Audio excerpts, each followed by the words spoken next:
तो दोस्तों, यहाँ देवता और उनके राजा इंद्र सरस्वती नदी के तट पर पहुँचे हैं। उन्होंने देखा कि वहाँ बहुत ही शांत और पवित्र वातावरण में ऋषि दधीचि का आश्रम है। चारों ओर वहाँ वृक्ष और लताओं से घिरे हुए कुंज में अलग अलग जाति प्रजाति के पशु पक्षी विचर रहे हैं। फूलों पर भौरे गुंजार कर रहे हैं।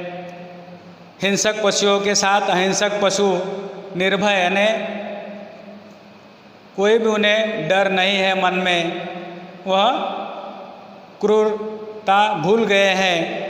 ये सब ऋषि की करुणा और परोपकार की देन थी, इसलिए वहाँ वह अच्छा वातावरण था। पशु पक्षी अपना स्वाभाविक और जो गुण है, अवगुण है, वो भूल के वहाँ परस्पर प्रेम से रहते थे। तो वहाँ देवताओं को देखकर दधीचि ऋषि बहुत ही प्रसन्न हुए हैं।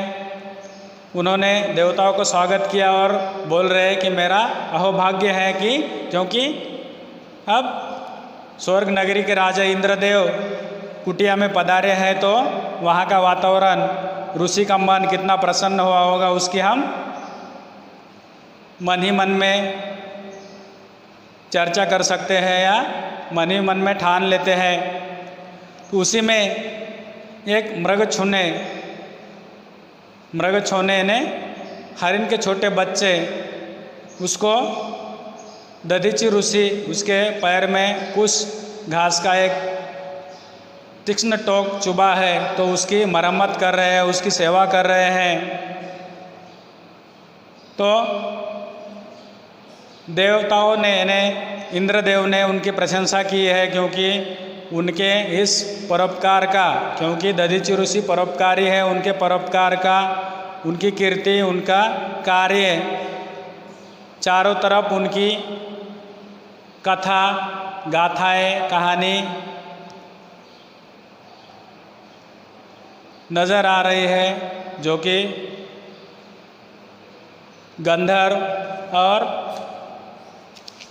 गंधर्वगण और नाग कन्या उनका गुणगान गाती हैं। तो यहाँ इंद्रदेव ने बताया है कि हम वृत्तासुर के आतंक से, पीड़ा से बहुत ही परेशान हैं। हम लोग डर के मारे बहुत ही भयभीत हुए हैं। आप वृत्तासुर के साथ कैसा व्यवहार करें, इसके लिए ये देव देवताएँ वहाँ आ पहुँचे हैं। देवताओं की यह करुण गाथा सुन ऋषि शोकाकुल हो गए। कुछ क्षण मौन रहने के बाद वे गंभीर स्वर में बोले, यह तो अनर्थ हो रहा है। करुणा, परोपकार, सहानुभूति, यही तो जीवन का सार है।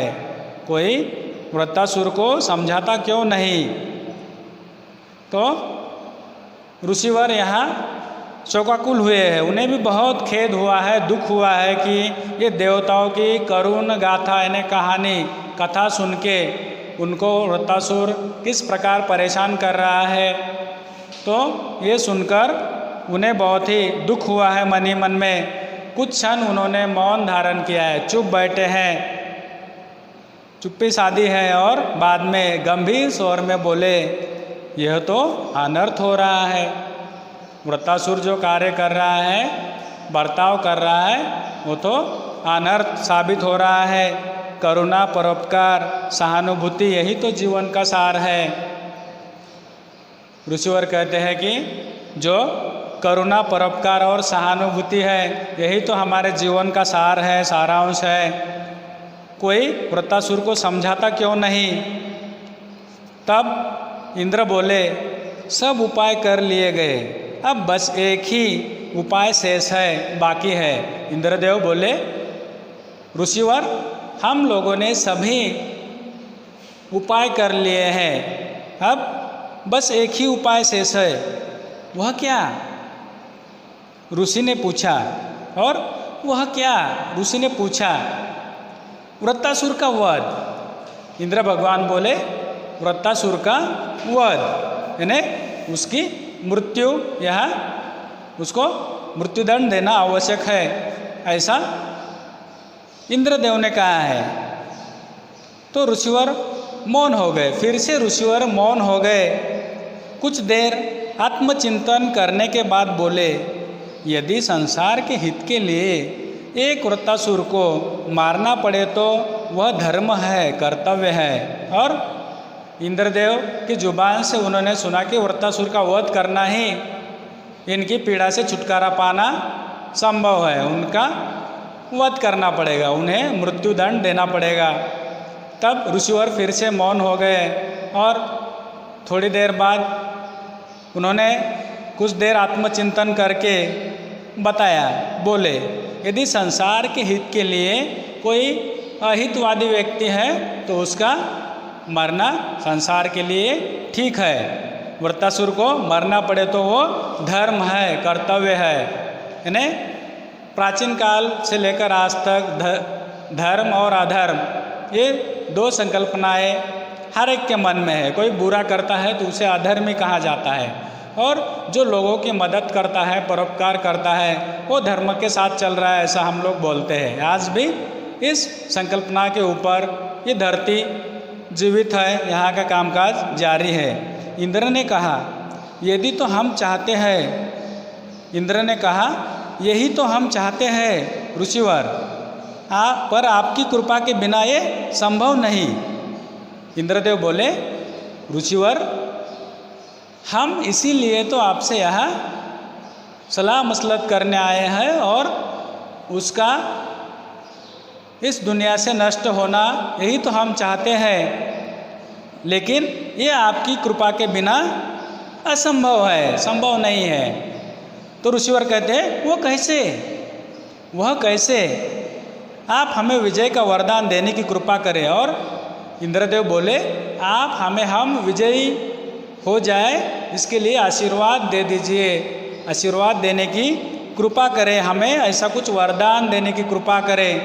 तब ऋषि खड़े हो गए आशीर्वाद की मुद्रा में, यानी आशीर्वाद की मुद्रा में ऋषिवर खड़े हुए हैं तुरंत, और आशीर्वाद की मुद्रा में उन्होंने हाथ ऊपर उठाए और कहा,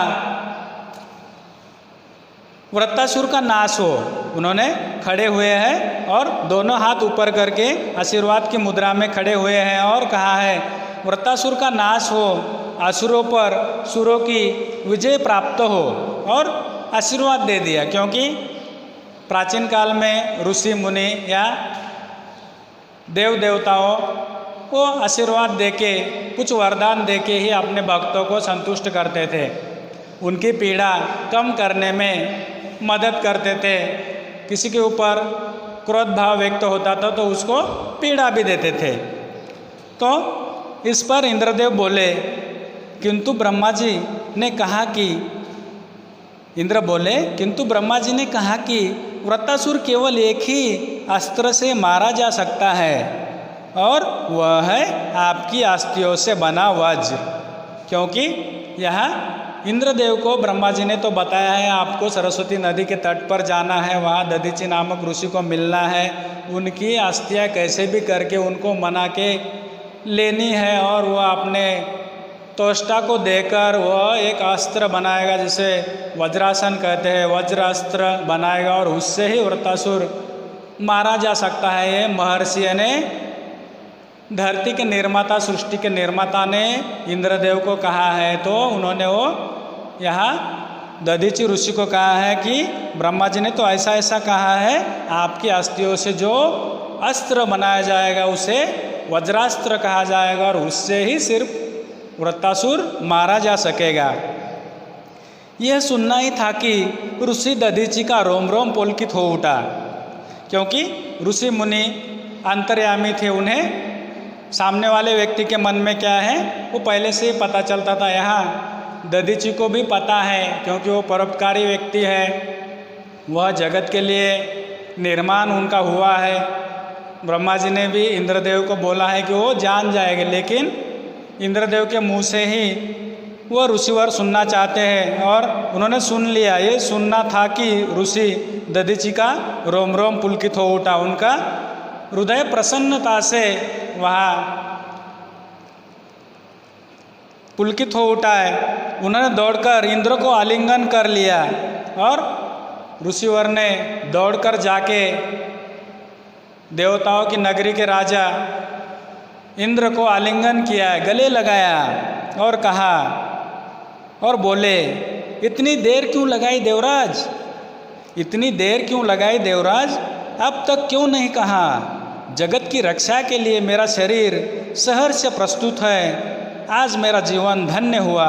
और इस महामानव ने यहाँ इंद्रदेव को आलिंगन देते हुए कहा, देवराज इंद्र इतनी देर क्यों कर दी, तुरंत बताना चाहिए था। ये मेरा शरीर परोपकार के लिए है, इस जगत के लिए बना हुआ है और उन्होंने आज मेरा जीवन धन्य हुआ ऐसा कह के ऋषि देवताओं को आशीर्वाद देकर योगासन की मुद्रा में बैठ गए। और ऋषि महर्षि योगासन की मुद्रा में बैठ गए, देवताओं को आशीर्वाद दिया है। उनके मुख पर एक दिव्य मुस्कान छा गई थी और योगासन के मुद्रा में उनका जो मुखमंडल है बहुत ही प्रसन्न हुआ है, क्योंकि वृत्तासुर जैसे दुष्ट राक्षस के वध के लिए इनकी अस्थियों का होना बहुत ज़रूरी है और वो देने के लिए प्रसन्न मन से वो दे रहे हैं। और उन्होंने मुख पर एक दिव्य मुस्कान उनके छा गई है, वे समाधिस्थ हो गए और ऋषिवर वहाँ समाधिस्थ हो गए, मौन धारण कर लिया। कुछ ही क्षणों में उस महामानव ने परोपकार के लिए अपने प्राण विसर्जित कर दिए और उन्होंने उस समाधिस्थ होके मौन धारण किया है और कुछ ही क्षणों में वहाँ देव देवताओं के सामने अपने प्राण को त्याग दिया है, अपने प्राण छोड़ दिए हैं। उनकी अस्थियों से देवताओं ने वज्र बनाया और उनकी अस्थियाँ लेकर देवताओं ने वज्र अस्त्र उनके कारीगर त्वष्टा से बना लिया, जिससे वृत्तासुर मारा गया और असुरों के अत्याचार से जगत की रक्षा हो पाई। तो इस प्रकार इस अस्थिदान पाठ्यों से परोपकार की वृत्ति, वृत्तासुर दुष्ट है लेकिन वो जगत के लिए हानि पहुंचा रहा है, तो दधीचि नामक ऋषि उन्होंने अपना प्राण त्याग दिया है और उनके जो अस्थियों से वज्रास्त्र बना है उससे वृत्तासुर को देवताओं ने मार दिया और इस अत्याचार से देवताओं को छुटकारा मिला है।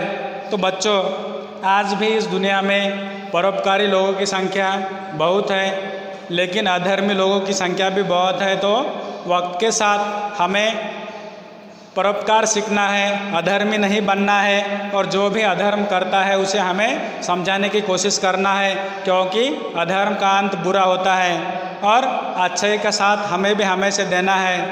तो इस पाठ्यों शास्त्रीदान से हमें ये अच्छी सीख मिलती है कि हमें परोपकारी व्यक्तियों के संग में रहना चाहिए और अच्छे विचारों के साथ जीना है।